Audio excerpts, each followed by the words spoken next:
So yun guys, ito na yung ating branches, no, naikabit na natin. So ito guys, yung branches natin, naipwesto ko na, no, na-welding ko na rin yung plans. Ngayon, ipapakita ko naman sa inyo guys, kung paano naman natin masisiguro na yung plans natin ng branches ay tuwid, no. Kailangan hindi siya pilipit, no.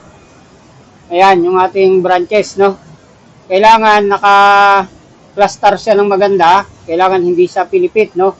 Yung mga butas ng plants natin dito, dapat nasa gitna pa rin ng plants natin sa branches, yung gitna natin ng butas ng plants dito.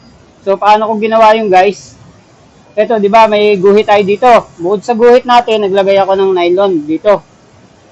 Yung nylon natin, na nakatali sa welding rod natin, pang asinta natin, no? Nakalagay sa marking. Ayan. Then, sinukat natin yung taas, kung gaano kataas yung branches natin.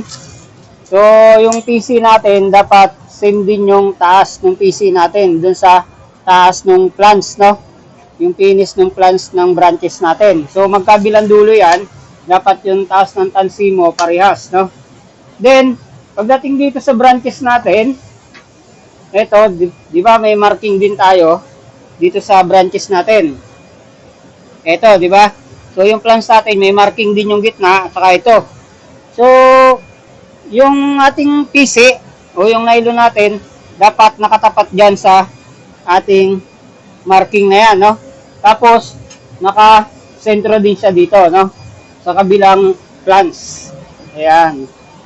So, yung marking natin, ito, yung ating welding rod na nilagay na pinagtatalian natin ng tanse, nakasentro yan doon sa marking natin. And then, ayan. So, kung makikita nyo guys, yung nylon natin, nakasentro yan sa gitna ng ating plants. Tapos, diretsuhan naman doon sa kabila. So, kapag sinilip mo, dapat pantay yung plants mo, no? Dapat pantay. So, magalaw lang tayo kasi malalaki alon ngayon guys. Ayan. Magulong, no? Magulong, maalon.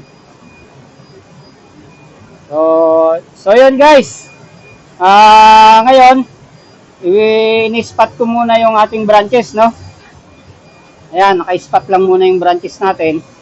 Kasi inalign ko pa.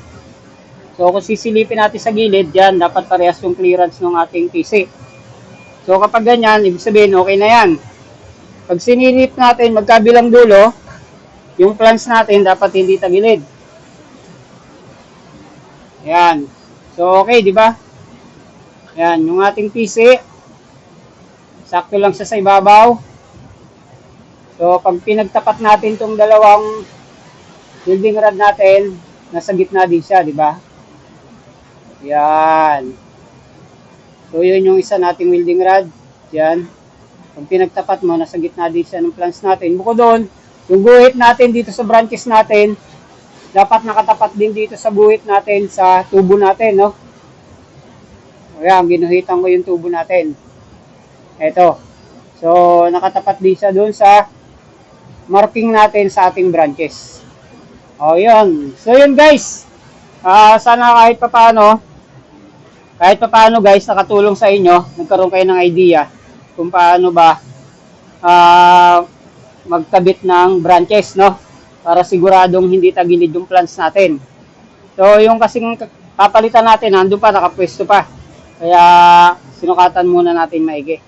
So, sundan nyo lang ako guys sa iba pang mga video natin. Marami pang karugtong to kasi may branches pa tayong gagawin dito sa baba. Magkabilang dulo. Kasi mga batong tubo na to, pinagdugtong lang, no? Kasi hindi kasi yung isa. So, yun guys. See you on my next video. Kung nakatulong sa iyo itong video na to, please, like and subscribe dito sa aking YouTube channel para mapanood naman ng iba, no? Yung mga kababayan natin na gusto ring matuto kung paano mag-welding, paano maging isang fitter sa barko. Maraming salamat guys!